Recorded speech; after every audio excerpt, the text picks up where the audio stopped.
Sveiks, mans draugs! Esi sveicināts rozes istabā. Es vēlos, lai tu šo dzirdi, īpaši ar savu sirdi. Tu esi vērtīgs, tu esi vadīts, tu esi pietiekams. Pat ja tu tam vēl netici, īpaši tad, ja tu tam vēl netici. Es zinu, cik skaļa var būt iekšējā kritiķa balss. Tā, kas stāsta, ka neesi pietiekami labs, neesi gana gudrs, neesi mīlestības vērts.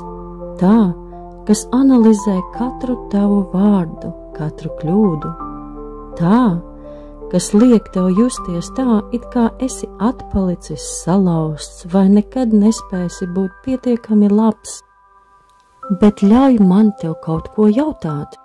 Kas šai balsī piešķīra tik lielu varu?